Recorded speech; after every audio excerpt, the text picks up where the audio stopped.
예, 안녕하세요. 예. 오늘 첫날인데 어쨌든 호구조사부터 좀 합시다. 예. 혹시 지금 일반사회 혹시 전공이 아니신 분은 교직 이수하신 분인가요? 전부 다? 교직? 일반 교직? 교직 이수요? 세 분 다요? 전공은 어떻게 되세요? 행정학? 법학과요? 사회학요? 예, 알겠습니다. 그러면 공부는 처음이신가요? 아니면 세 분 다? 예. 그럼 오늘 이제 첫 시간이 법인데 혹시 법을 공부를 좀 해보신 적 있으세요? 예. 어렵더라고요. 법을 공부해 보신 적 있으세요? 처음이에요?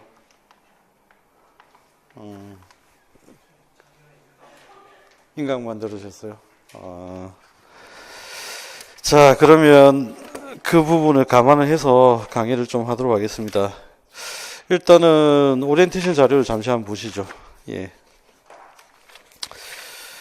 자, 일단은 이제 법교육 내용 주제의 요약인데 이 부분은 제가 목차를 검토하면서 잠시 말씀을 좀 드리도록 하고요. 그 다음에 이제 법 영역이 어떻게 출제되고 있나 2번을 한번 잠시 한번 보시죠. 여기 보시면 이제 파트가 법의 기초, 그 다음에 헌법, 행정법, 형사법, 민사법, 사회법, 국제법. 크게 이제 이렇게 파트가 나눠집니다. 그 다음에 이제 여기에서 출제가 되고 있는 부분들을 보시면, 생각보다 법의 기초에서 계속 최근에는 많이 출제가 됐습니다. 이거는 이제 아마 출제위원 성향에 따라 좀 나눠지는데, 이거는 제가 공개적으로 이야기를 할 수 없어서, 나중에 이제 스터디 할 때, 어떤 분들이 이제 이걸 출제를 하는지, 그 따로 말씀 좀 드리고요. 그 다음에 이제 헌법 같은 경우에는 실제로 제일 중요한데, 나중에 이제 헌법재판론을 좀 철저하게 보셔야 됩니다. 그래서 헌법재판론에 집중해서 정리를 하시면 되고요. 그 다음에 이제 기본권 강론 같은 경우에는 올해가 이제 출제가 됐는데, 아마 앞으로 제가 보기에는 기본권 강론은 기본권의 명칭, 용어를 물어보는 문제들이 계속 출제가 될 거예요. 그래서 일단은 이제 그 부분을 좀 예상을 하시고 계시면 되고요.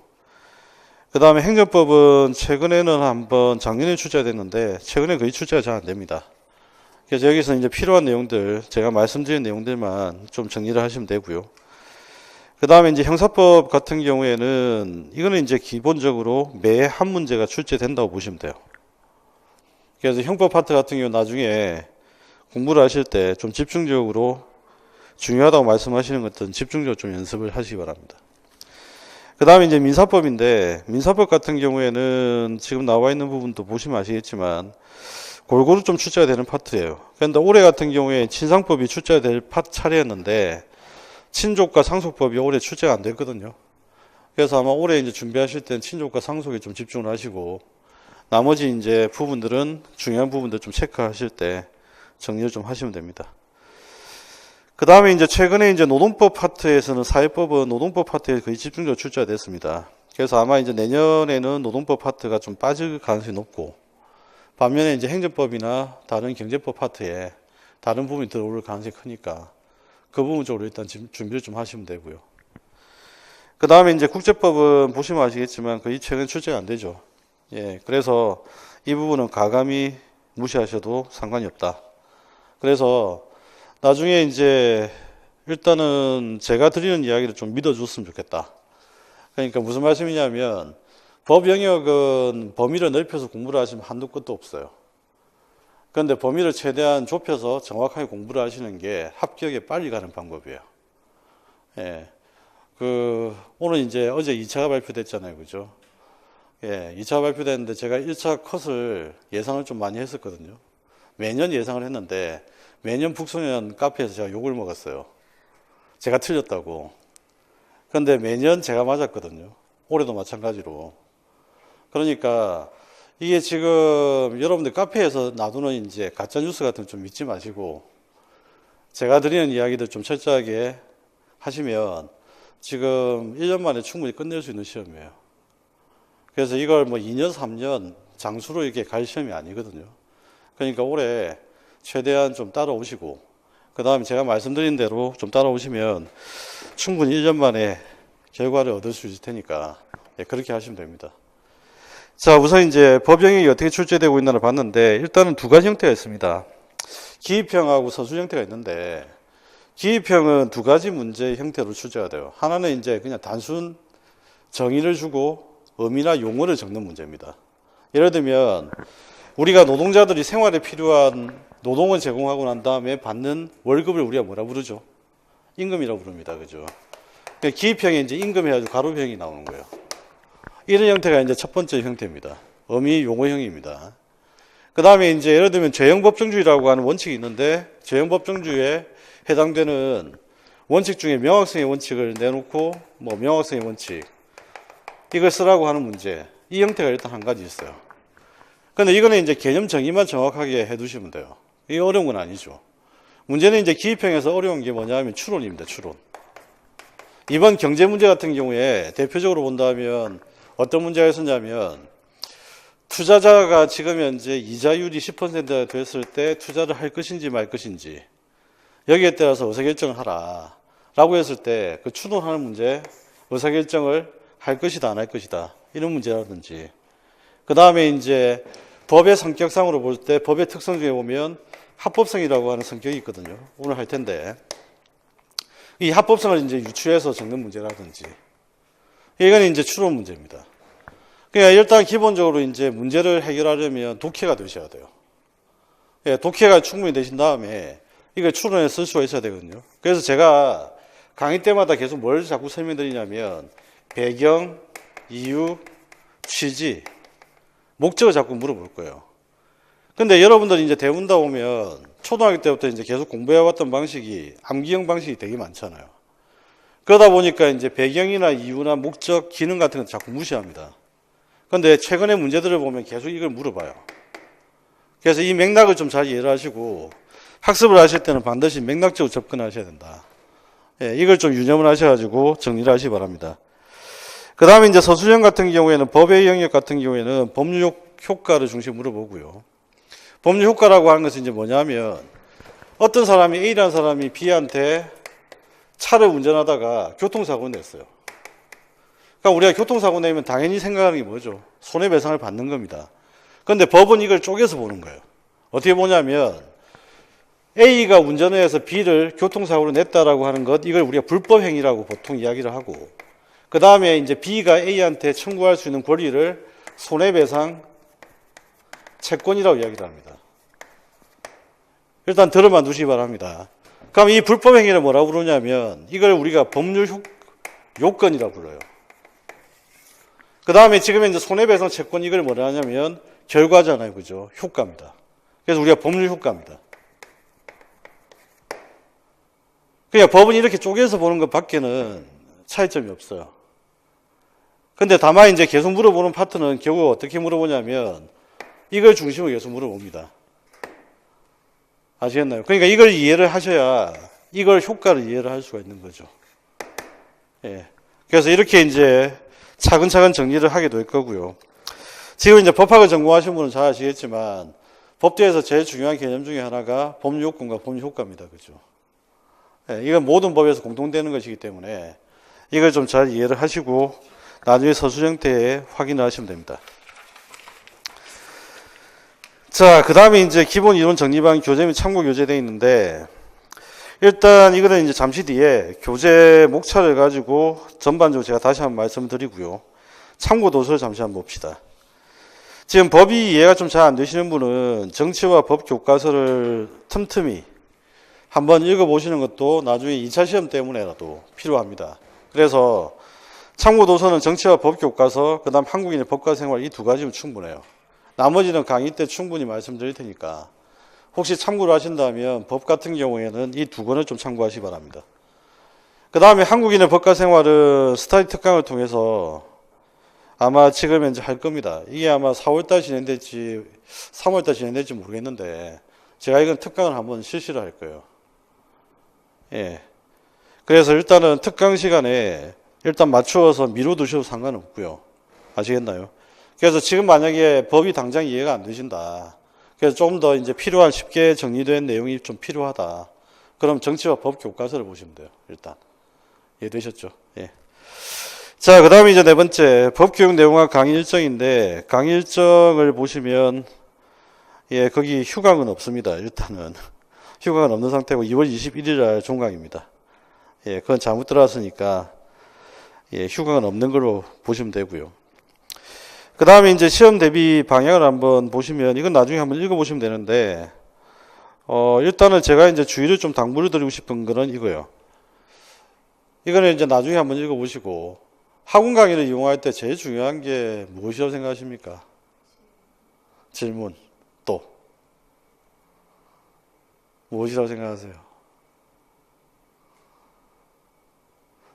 제가 사실은 학교에서 강의하면서 학부생들한테 매번 하는 이야기가 저한테 자꾸 물어봐요. 학원 강의를 어떻게 들을까요? 라고 물어보면 제가 첫 마디가 뭐냐면 일단 듣지 마라. 왜 듣지 마라고 하냐면 자기가 지금 현재 예습이 안 된 상태에서 학원 강의 들으면 사실은 얻어갈 수 있는 게 좀 적어요. 그래서 당부드리고 싶은 거는 일단 예습이 중요합니다. 자꾸만 학원에서 보면 이제 복습이 중요하다 그러는데 사실 복습은 예습이 잘 되었으면 복습 시간 줄어듭니다. 그러니까 예습을 좀 더 먼저 신경을 쓰시고 한번 오늘 우리가 학습할 내용들 그 내용들을 다시 한번 책이라도 이렇게 넘겨서 목차라도 확인하고 오시는 게 훨씬 더 많이 얻어가세요. 예. 그런데 이게 학원에 와서 전혀 모르는 내용을 학원에서 내가 100% 소화를 할 수 있느냐? 100% 소화가 안 됩니다. 이해하시죠? 그죠? 그래서 지금 이제 우리가 편견을 좀 깨시고요. 고정관념이나 편견을 깨고 그 다음에 이제 우리가 공부를 어떻게 하면 효과적으로 할 수 있는지를 생각하시면서 올 한 해 좀 보내시기 바랍니다. 그래서 일단은 강의를 지금 듣고 계시니까 일단은 무엇보다 예습이 중요하다. 예. 복습은 제가 충분히 아마 시켜드릴 것 같거든요. 예. 그 다음에 이제 학습 방법과 관련돼서 일단 나와 있는 이야기들이 사문을 한번 봅시다. 거기 보면 제일 많이 이제 질문하는 게, 책을 어떤 책을 봐야 되는지 자꾸 질문하시는데, 제가 부탁드리고 싶은 거는 세상에 완벽한 책은 없어요. 예. 그러니까 일단은 한 권의 책을 완벽하게 봐야 나중에 시간이 줄어듭니다. 근데 공부를 하다가 이것저것 책을 막 손대잖아요. 그러면 어떤 책의 내용도 완벽하게 소화하지 못하고 그냥 지나쳐버려요. 그래서 일단은 책을 한 권 잡았으면 그 책을 일단 뿌리를 뽑을 때까지 일단 완벽하게 보셔야 됩니다. 대부분 책들은 정상적으로 잘 만든 책이면 대부분 제가 볼 때는 대부분 한 시험에 필요한 내용들 80% 이상은 다 담고 있어요. 다만 이제 표현 방식이 좀 다를 뿐입니다. 그러면 이제 최소한 내가 책을 한 권을 완벽하게 봐야 이걸 습득을 할 수 있단 말이에요. 그런데 그렇지 않은 경우에는 이걸 습득을 할 수가 없죠. 아시겠죠? 그래서 한 권의 책을 일단 완벽하게 보는 것, 이걸 일단 원칙으로 일단 삼으시기 바랍니다. 그 다음에 이제 두 번째는 뭐냐면, 이건 제가 이제 유행시킨 학습 방법 중에 하나인데, 저희 학교 학생들 같은 경우에는 이걸 써서 합격을 많이 했거든요. 백지 쓰기입니다. 백지 쓰기. 이게 무슨 말이냐면, 시험에서 제일 중요한 게 뭐죠? 아웃풋입니다. 그러니까 오늘 내가 공부한 내용을 주무시기 전에 아니면 공부를 마무리하기 전 한 30분은 무조건 비워두세요. 비워두시고 책을 다 덮고 백지만 펴놓고 오늘 내가 어떤 내용을 공부했는지 한번 그냥 적어보는 겁니다. 그런데 이걸 이제 처음부터 완벽하게 적을 수는 없어요. 처음에는 생각나는 개념, 용어 이런 거 중심으로 적으시다가 나중에 이제 백지 쓰기를 하고 마무리가 될 때는 그냥 어떤 내용이 어떤 한 문장으로 정리될 수 있도록 정리 단계가 넘어갑니다. 백지 쓰기 단계가. 이렇게 하시고 나중에 이제 이 백지 쓰기를 계속 하시다 보면 시험장에 내가 들고 갈 내용이 종이 몇 장으로 일단 정리가 돼요. 아시겠죠? 그래서 매일 오늘 공부가 끝나고 나면 딴 거보다도 백지 쓰기를 하십니다. 그래서 백지 쓰기를 하시면서 내가 어떤 내용이 안 되는지 어떤 내용이 되는지 703으로 가세요. 예. 그 어떤 내용이 되는지 어떤 내용이 안 되는지 이걸 체크를 하시고 그 다음날 복습을 하실 때는 안 되는 내용부터 체크를 하시는 거예요. 이렇게 공부를 하셔야 효과적으로 할 수 있습니다.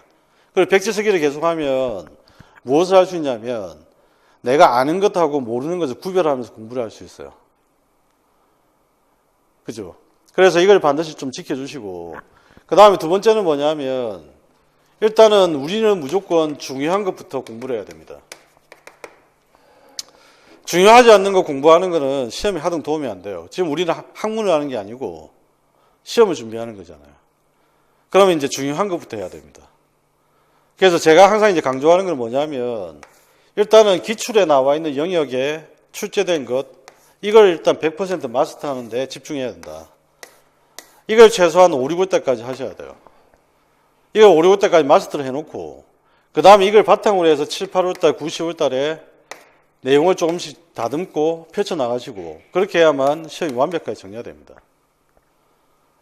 이해되셨죠? 그래서 반드시 일단은 우리가 두 가지는 꼭 하자. 하나는 뭐냐면 백지 쓰기. 이거는 왜 하는 거냐면 내가 아는 것하고 모르는 것을 구별하기 위해서. 아는 것은 한 번 알면 그 다음에 계속 쭉 압니다. 계속 모르는 걸 자꾸 모르는 거지.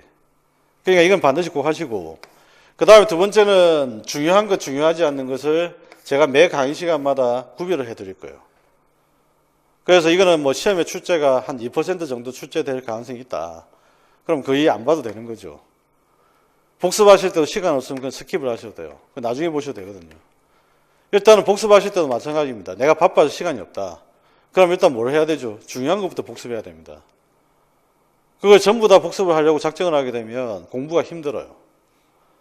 공부가 힘들게 되고 그러면 어떻게 되죠? 포기를 하게 됩니다.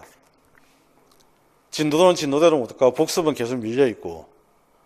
아시겠죠? 그러니까 시간이 없으시더라도 반드시 중요한 것, 중요하지 않은 것 중에 중요한 것을 반드시 복습하자.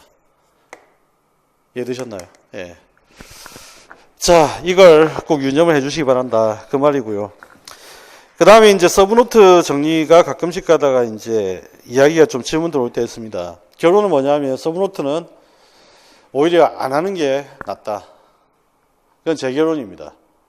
학생들 보면 이제 단권화 시킨다고 해서 서브노트를 만들잖아요. 근데 서브노트의 뜻이 뭐예요?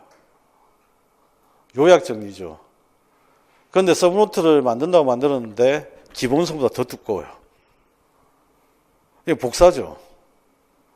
그냥 복사를 할 바에야 서브노트를 만드시면 안 돼요. 서브노트는 다 어떻게 해야 되냐? 백지 쓰기로 해야 됩니다. 기본적으로. 그리고 백지 쓰기는 계속 내가 알고 정리되고 나면 계속 버리셔야 돼요. 또 새로운 백지 쓰기를 할 거 아니에요. 그래서 마지막에 들고 가는 백지 쓰기만이 서브노트가 되는 거예요. 시간 엄청나게 많이 걸리거든요. 서브노트 작성하는데. 예, 작년에 이제 어떤 한 학생이 이 학생은 자기 머리로 도저히 납득이 안 되는 공부가 안 된다고 해서 공부방법을 아무리 바꾸라고 했는데 공부방법을 잘 안 바꾸는 거예요.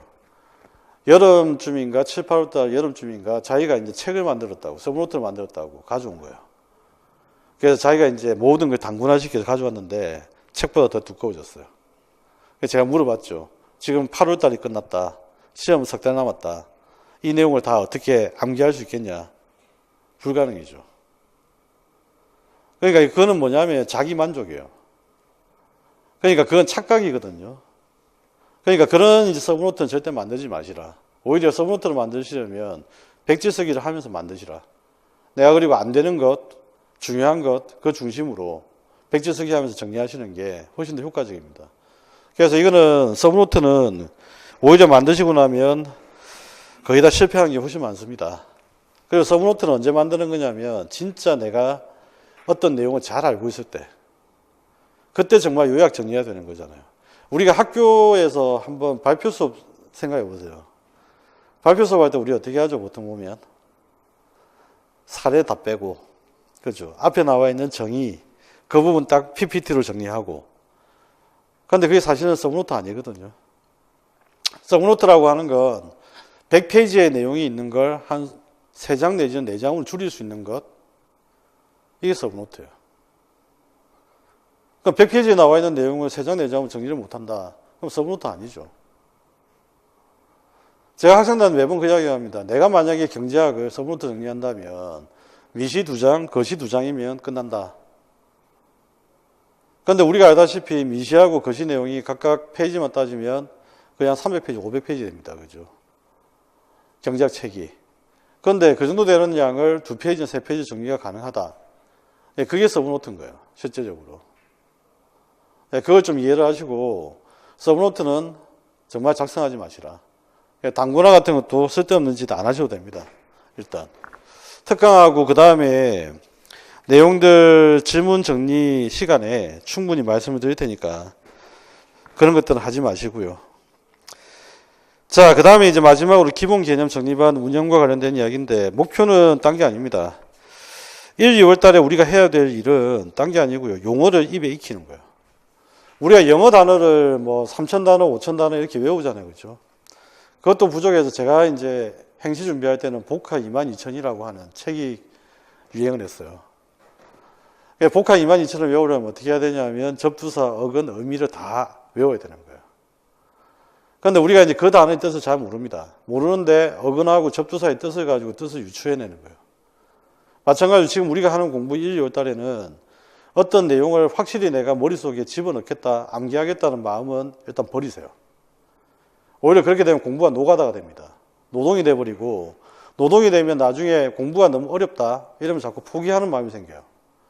그러니까 지금부터는 어떻게 하셔야 되냐면 만화책을 본다, 소설책을 본다는 느낌으로 계속 입에 용어를 익히고 안면을 익히는 거예요. 영어 단어의 뜻을 우리가 몰라도 영어 단어는 읽을 줄 알잖아요. 그죠? 대충의 뜻은 우리가 파악하는 것처럼 1, 2월 달 목표는 그렇게 잡으셔야 됩니다. 그래서 일단은 1, 2월 달은 책장을 열심히 넘겨라. 아시겠죠? 그래서 열심히 읽고 열심히 넘기는 것, 여기에 집중을 좀 하시면 좋겠다. 그 다음에 이제 두 번째는 예고된 대로 온라인 특강은 일단 선택해서 들을 수 있도록 지금 되어 있습니다. 그래서 필요한 온라인 특강 중에 필요한 것들은 들으시면 되고요. 그래서 거기 보면 정치학부터 해서 경제학, 교과교육론 다 있으니까 예, 필요한 내용들은 선택해서 들으시면 됩니다. 예. 그 다음에 이제 세 번째 보시면 세 번째가 제일 중요합니다. 3주차부터는 목요일 저녁 시간을 좀 비워주시면 좋겠다. 뭐 굳이 여러분이 안 하겠다면 뭐 할 수는 없지만 저는 꼭 해왔으면 좋겠다 생각이 듭니다. 무슨 말이냐면 이 시간에 저하고 복습을 좀 할 거예요.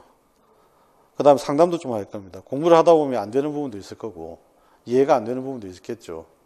그래서 일단은 이 시간에 제가 질문을 하고 공부한 걸 좀 확인 테스트를 좀 하고요.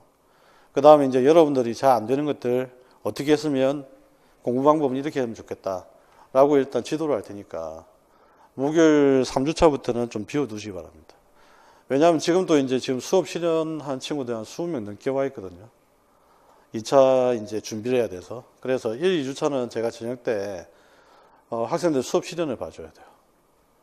그래서 일단 실현 지도 때문에 1, 2주차는 안 되고 그래서 이건 좀 양해를 해주시고요. 대신에 3주차부터는 목요일 저녁 시간에 저녁 식사를 간단히 하고 예, 저녁은 제가 가끔씩 사겠습니다. 그러니까 저녁 식사를 하고 그 다음에 충분히 대화를 좀 나누고 복습도 좀 하고 예, 그런 시간을 좀 하도록 할 테니까 예, 그렇게 해주시고요. 그 다음에 이제 올해 이제 1월 3일 좀 시작이 좀 빨랐습니다. 사실은 다음 주에 개강을 해야 이게 조금 학생들도 예, 마음에 틈이 생기고 1차 발표가 나오면 학원에 가야 되겠다 생각이 들 텐데 지금 발표가 어제 났거든요. 1차 발표가. 그래서 1월 3일날 지금 바로 시작을 하니까 아마 정신이 없을 텐데 그럼에도 불구하고 지금은 기본반이라고 생각하셔도 대충 하시지 마시고요. 올해 무조건 합격을 하겠다. 그래서 지금 오늘부터 마음가짐은 올해 반드시 합격을 하겠다. 그렇게 하시면 되고요. 지금 저기 올라와 있는 친구들 중에 1차만 지금 두 번째 합격을 한 친구가 있어요. 1차 합격을 언제 했냐면 4학년 때 했어요. 예, 3학년이 이제 3학년 2학기 끝나고 겨울방학 때 이제 처음에 학원에 왔는데 초수죠. 초수인데 이제 공부를 해야 되잖아요. 그래서 제가 이야기를 뭐라고 했냐면 일단은 1년 동안 믿고 따라와라. 그래서 그 친구가 일단 제가 이야기했던 대로 거의 충실하게 했어요. 그래서 깜짝 놀랄 만한 했던 게 뭐였냐면 5, 6월 달에 이제 교생 나간다고 수업을 듣지 않았고 그 다음에 이제 11월 달 모의고사반에 이제 왔었는데 그때 11월 달 모의고사반에 와서 거의 성적이 1, 2등이었어요. 초수인데. 근데 정말 이제 신기했던 건 뭐냐면 제가 이야기했던 대로 정말 시키는 대로 잘 따라왔던 친구거든요. 그래서 작년에 이제 합격을 했는데 경기도에서 합격을 했고 올해는 이제 서울이 좀 합격을 했고 작년에는 이제 수업 시련이 처음이라 뒤집혀서 이제 떨어지고 그래서 올해는 이제 합격을 하지 않을까. 그러니까 이게 초수가 아예 불가능한 게 아니고 제대로 공부를 하시면 충분히 가능합니다. 예, 그래서 그런 사례들이 지금 현재 계속 있으니까 여러분도 1년 동안 오늘부터 마음 단단히 먹으시고 그래서 이제 열심히 하시면 충분히 1년 만에 합격을 하실 수 있을 거다. 예. 그래서 마음을 굳게 좀 먹으시기 바랍니다. 자, 그러면 이제 교재를 잠시 한번 봅시다.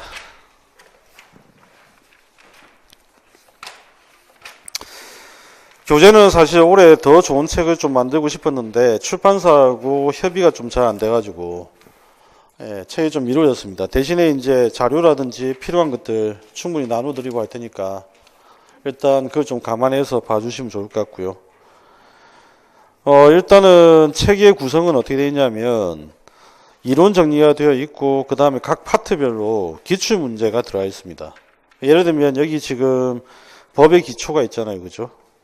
예, 챕터 1에 한 장을 넘겨보시면 헌법 챕터 2 바로 위에 보시면 64페이지에 기출 문제가 들어가 있어요. 제가 이걸 이제 왜 말씀을 드리냐면 강의를 들으셨잖아요. 집에 가셔서 바로 복습을 하지 마시고 일단 기출 문제를 한번 구경을 하세요. 기출 문제에서 어떤 문제들이 출제가 되는지 한번 구경을 하신 다음에 그 다음에 다시 한번 강의에 학습했던 내용을 와서 체크를 하십니다. 근데 가급적이면 기출 문제와 관련된 내용을 먼저 확인을 정확하게 하세요. 학습 방법은 그겁니다. 그래서 제가 이제 이걸 영역별로 기출 문제를 실어둔 이유가 바로 이것 때문이에요. 우리가 제일 중요한 게 기출 문제 분석과 내용이기 때문에 일단 기출 문제 관련된 내용이 제일 중요하거든요. 그래서 집에 가서 복습을 하실 때는 반드시 기출 문제를 확인을 꼭 하시라.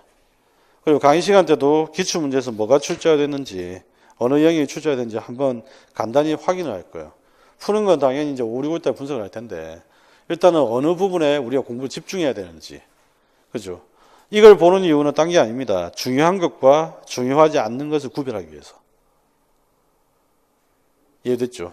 예, 그걸 하기 위해서 하는 거니까 반드시 기출 문제를 꼭 확인하시고 복습을 진행하시기 바랍니다. 자, 그 다음에 이제 목차를 한번 보면서 이야기를 좀 합시다. 일단은 이제 법의 기초라고 하는 파트에서는 법 전체와 관련되는 공통된 내용입니다. 한번 적어 보시죠. 법의 기초는 법 전체와 관련되는 공통된 내용을 담고 있다.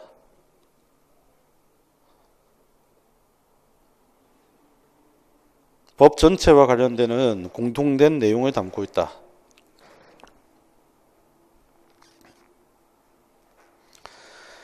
자, 그 다음에 이제 섹션 1에 보면 법의 의의와 이념이 나오는데 법의 의미와 특징은 나중에 이제 간단히 보겠습니다. 법이 필요한 이유는 사회의 질서 유지를 위해서 필요한 거죠.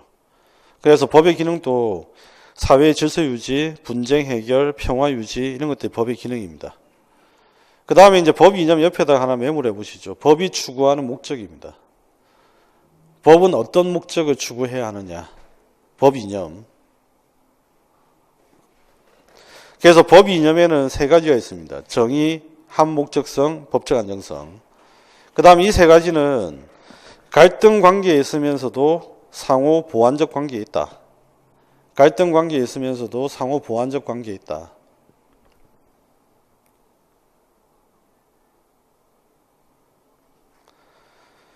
그 다음에 세 번째, 법의 효력이죠. 법의 효력이라고 하는 법의 영향력을 이야기하는 겁니다. 법의 영향력. 법의 영향력. 그래서 법이 언제부터 누구에게 어디까지 영향을 미치느냐. 법이 언제부터 어디까지 누구에게 영향을 미치느냐. 이게 바로 법의 효력의 문제입니다. 법의 효력의 문제.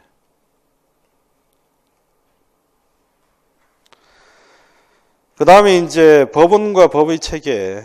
법원이라고 하는 것은 뭘 이야기하는 거냐면 법의 원천을 이야기하는 겁니다. 법의 원천.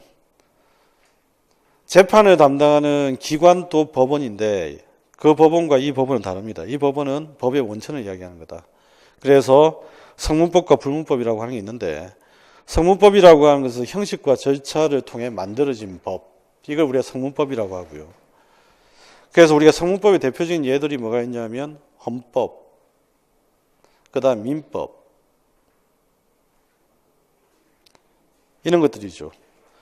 그 다음에 이제 불문법에는 우리가 알고 있는 게 관습법, 조리.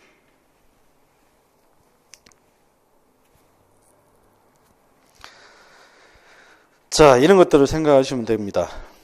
그 다음에 이제 실정법 체계를 보시면 우리가 공부하는 중심에 놓여 있는 건 당연히 실정법입니다. 실정법. 그래서 우리가 이 실정법과 대비되는 개념이 바로 자연법입니다. 자연법. 자연법은 뭘 생각하시면 되냐면 자연 법칙을 생각하시면 돼요. 자연 법칙.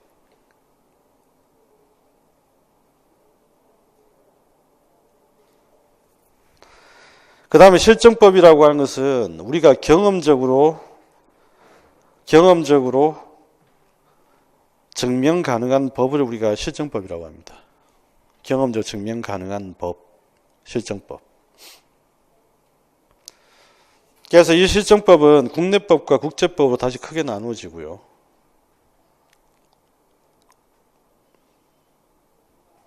그 다음에 성격에 따라서 공법, 사법, 사회법, 실체법과 절차법, 일반법과 특별법 이렇게 이제 구별을 합니다. 공법의 대표적인 경우에는 행정법을 생각하시면 됩니다. 행정법, 형법.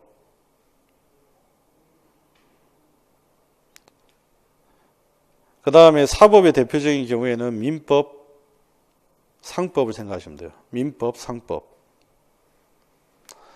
사회법의 대표적인 경우에는 노동법. 그죠? 노동법에는 이제 근로기준법이 있죠. 근로기준법.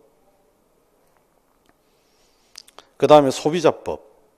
경제법입니다. 그죠? 경제법.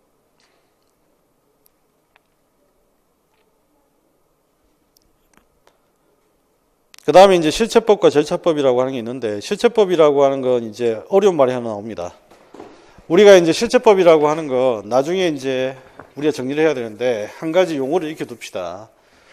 법률 관계 이런 표현이 나오면, 이거는 뭘 이야기하는 거냐면, 권리와 의무의 관계. 이걸 이야기하는 거다. 권리와 의무의 관계. 법률 관계. 아시겠죠? 그래서, 실체법은 뭘 내용으로 하냐면 이 법률 관계의 변동을 내용으로 하는 법이 실체법이에요. 법률 관계의 변동을 내용으로 하는 법이 실체법이다.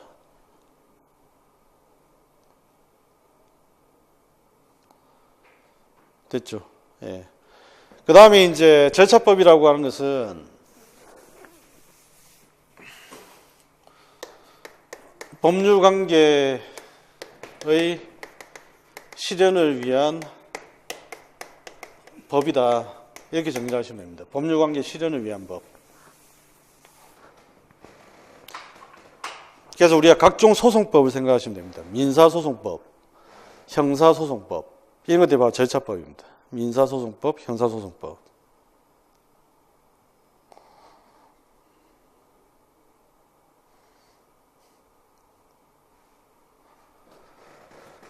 그 다음에 일반법과 특별법이라고 하는 일반법은 핵심이 뭐냐면 모든입니다. 모든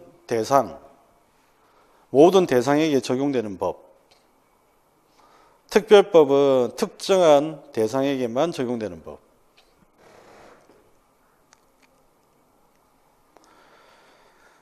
자, 그 다음에 이제 섹션 3으로 가시면 법의 적용과 해석입니다. 법치주의라고 하는 게 있는데 이 법치주의라고 하는 것은 일단 법을 통해서 통치한다 그 말이죠. 법으로 통치를 한다. 조선시대는 어떤 시대죠? 왕이 통치하는 시대죠. 그런데 왕이 이제 통치하는 게 아니고요. 현대사회의 특징은 법이 통치를 하는 겁니다. 그럼 도대체 이 법은 도대체 누가 만들까? 이게 문제잖아요. 그죠? 자, 그러면 이제 법치주의를 한번 봅시다. 법치주의는 국민들이 일단은 선거를 통해서 대표를 선출하게 됩니다. 그럼 이 대표들을 우리가 뭐라 부르죠? 국회, 그죠? 국회의원 이래 부릅니다. 이게 바로 의회죠. 그럼 의회에서는 뭘 만들게 됩니까? 입법을 하게 되죠. 그러면 이 법을 가지고, 만든 법을 가지고 하나는 집행을 하고요. 그 다음에 한쪽 권력기구는 재판을 합니다. 이 집행하는 기구를 우리가 행정부라고 부르죠. 재판을 하는 기구를 우리가 법원이라고 부릅니다. 그죠? 그래서 이걸 우리가 묶어서 뭐라 부르냐면 법률에 의한 재판 이렇게 부르고, 그 다음 이쪽을 우리가 법률에 의한 집행. 자, 이렇게 부릅니다. 그래서 우리가 법이 집행과 재판보다 우위했다. 그래서 이걸 우리가 뭐라 부르냐면 법률의 우위 이렇게 부릅니다. 그래서 우리가 법치주의란 바로 법률의 우위, 그 다음에 법률에 의한 집행, 그 다음에 법률에 의한 재판, 이 세 가지를 우리가 법치주의라고 부른다. 이게 바로 이제 법에 의한 통치의 내용이 되는 겁니다. 법에 의한 통치의 내용. 자, 그러면 여기에서 이제 형식적 법치주의와 실질적 법치주의라는 개념이 있는데, 형식적 법치주의는 그냥 간단히 정리를 하자면 그런 의미죠. 우리가 이제 내용과는 상관없이 법이라는 형식만 가지고 통치하는 방식. 법이라고 하는 형식만 있으면 된다. 법의 이름으로. 법의 이름으로 유대인을 학살했던 사람이 누구죠? 히틀러죠. 그죠? 법의 이름으로. 그러니까 법의 이름으로라고 하는 것, 이 법의 이름으로라고 하는 것, 내용은 상관이 없다. 법의 내용은 정의로운지, 불공정한지, 잘못된 것인지 상관이 없다. 오로지 법의 이름으로 통치하는 방식, 이걸 우리 형식적 법치주의라고 합니다. 자, 그런데 실질적 법치주의란 법의 형식뿐만 아니라 내용도 공정하고 정의로워야 한다. 법의 내용도 공정하고 정의로워야 한다.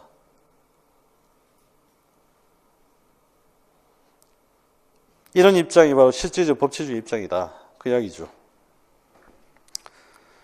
그 다음에 이제 법의 해석이라고 하는 파트 나옵니다. 법을 해석을 해야 됩니다. 왜 해석을 해야 되죠? 해석을 해야 되는 이유는 법이 추상적이라서 그래요. 자, 여기 보시면 집행부가 법률에 의해서 집행을 하려면 당연히 법을 해석할 수 있어야 됩니다. 법원이 법률에 의한 재판을 하려면 법을 해석할 수 있어야 됩니다. 그래서 당연히 법의 해석이란 뭘 이야기하는 거냐면, 법의 해석이란 추상적인 법 규범을 구체화시키는 행위,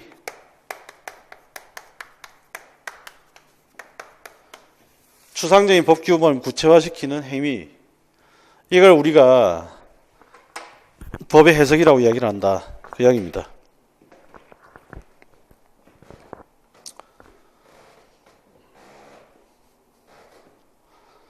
자, 그러면 우리가 법을 왜 해석을 했을까요?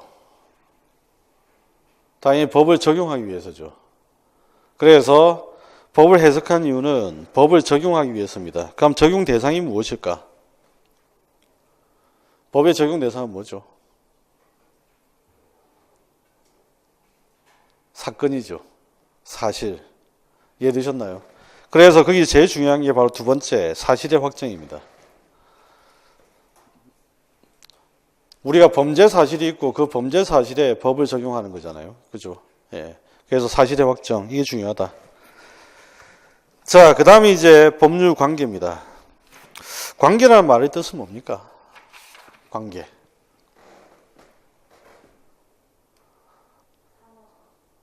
그렇죠. 오늘 우리가 이제 아마 오전에 사회학을 들으셨을 텐데, 사회학에서 제일 중요한 개념 중에 하나가 뭐냐면 사회적 관계입니다. 그죠? 이 사회적 관계는 상호작용을 통해서 맺어집니다. 오늘 여러분도 여러 가지 많은 상호작용을 하고 이 자리까지 왔습니다. 아침에 버스나 지하철 탔잖아요. 그러면 버스 회사하고 지하철하고 내가 운송 계약을 맺고 왔단 말이에요. 상호작용을 계속 해왔습니다. 그럼 이 사회적 관계는 내가 하루에 어떤 생활을 하느냐에 따라 사회적 관계는 굉장히 다양합니다. 일단은 경제적 관계도 있죠. 그 다음에 좀 전에 이야기했던 버스를 타는 행위들, 그 다음에 지하철 타는 행위들, 이거 전부 다 법률 관계입니다. 그죠? 그래서 우리가 지금부터 공부하려고 하는 이 법률 관계, 이걸 보려고 하는 거예요. 법에 다루는 관계는 법률 관계입니다. 경제학에 다루는 관계는 당연히 경제적 관계죠.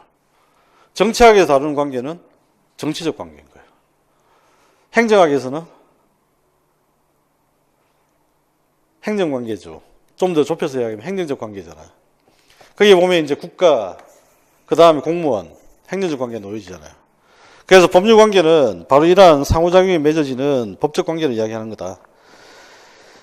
자, 그래서 국민과 국가 사이에 맺어지는 법률 관계가 있습니다. 어떤 거죠? 내가 공무원이 되는 것. 공무원이 되는 것. 이게 국가와 법률 관계를 맺는 거잖아요.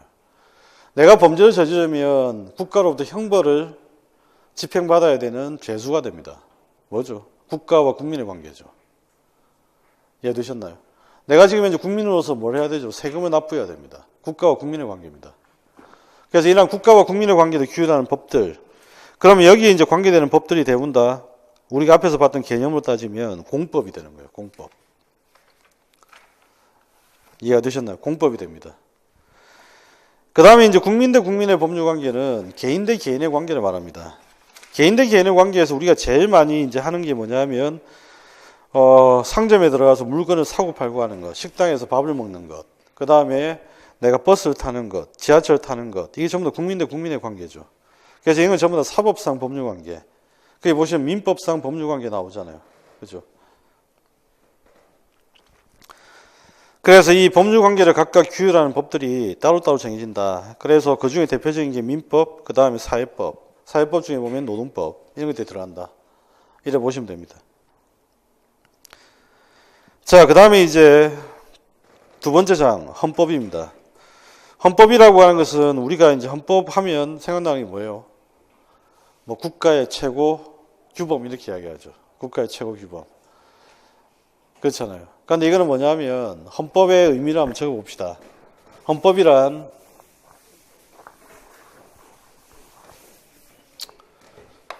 국민의 기본권과 기본권 보장과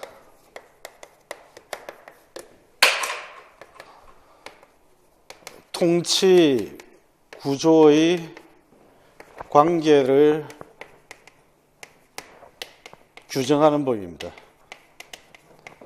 헌법에서 제일 중요한 거는 국민의 기본권을 보장하고 있다는 게 제일 중요한 거예요. 국민의 기본권을 보장하고 있다. 그러면 통치권은 왜 존재하는 거죠? 대통령은 왜 존재하는 겁니까? 대통령을 위해 존재하는 게 아니고 국민의 기본권 보장을 위해 존재하는 겁니다.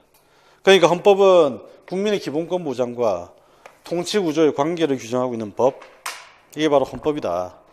이렇게 일단 이해를 하고 계셔야 됩니다. 아시겠죠? 그럼 우리가 이제 안 봐도 대충 예측이 됩니다. 헌법의 주요 내용은 뭘까요? 그렇죠. 기본권과 통치권이 되는 거예요. 그 다음에 이것의 관계를 규정한다고 했으니까 관계를 규정하기 위해서는 어떤 원리나 질서가 있어야 됩니다. 그래서 헌법의 내용은 헌법의 기본 원리, 헌법의 기본 질서, 그 다음에 기본권 보장, 통치 구조 이렇게 이루어졌다 라고 정리를 하시면 됩니다.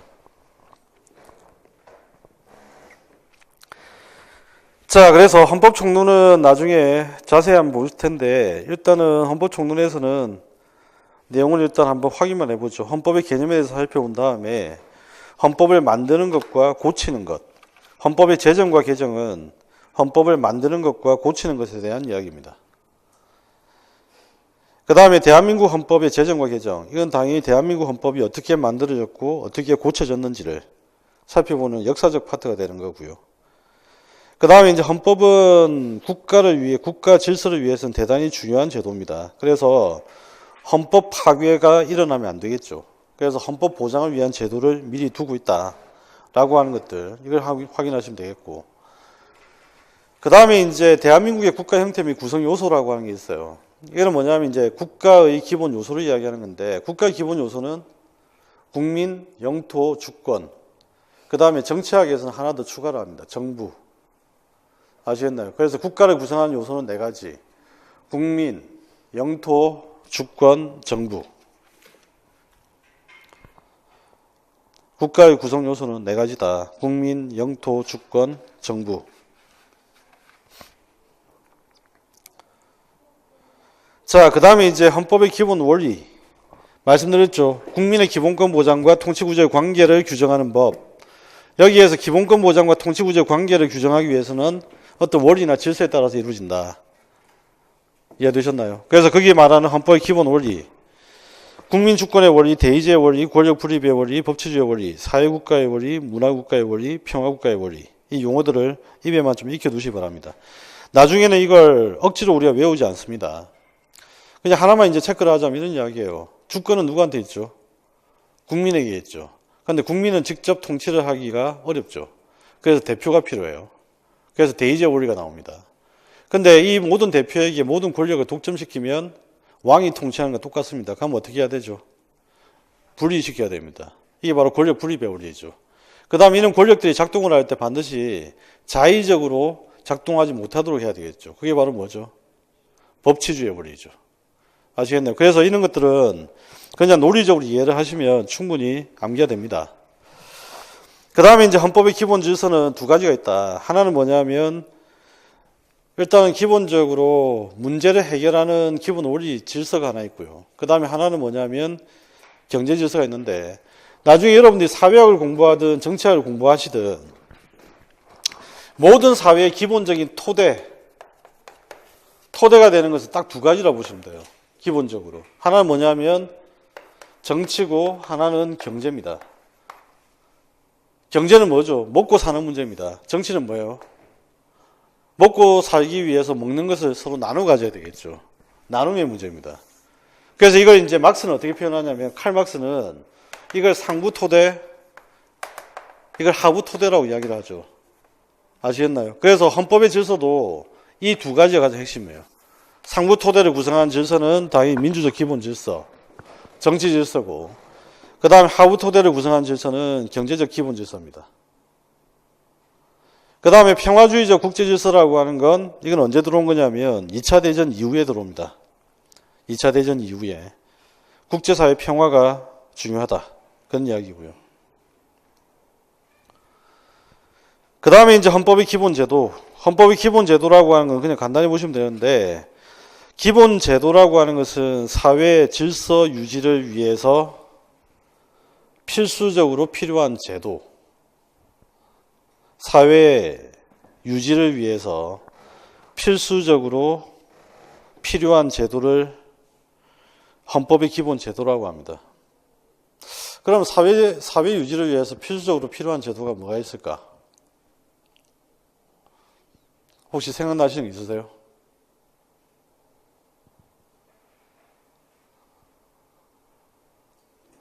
대표적인 게 선거제도.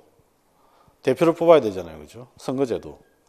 그 다음에 대의민주주의를 실천하려면 당연히 정당이 제일 중요합니다. 나중에 계속 정책할 때 말씀드릴 텐데, 정당제도. 그 다음에 또 중요한 게 뭐가 있죠? 가족제도. 그죠? 그 다음에 사회 구성원들을 훈련시키고 교육시키기 위한 교육제도. 이해되시나요? 그래서 이런 것들인데, 나중에 이 부분은 사회학 공부하실 때 문화를 생각하시면 됩니다. 문화. 이 문화가 똑같은 개념이거든요. 문화에 나오는 사회 제도들. 이 사회 제도와 똑같은 의미로 연결되니까 나중에 한번 이걸 연결해서 한번 확인하시면 되고요. 자, 여기까지가 바로 헌법 총론에 대한 이야기입니다. 기본권 총론 부분부터는 잠시 쉬었다가 기본권 총론 부분부터 한번 살펴보죠.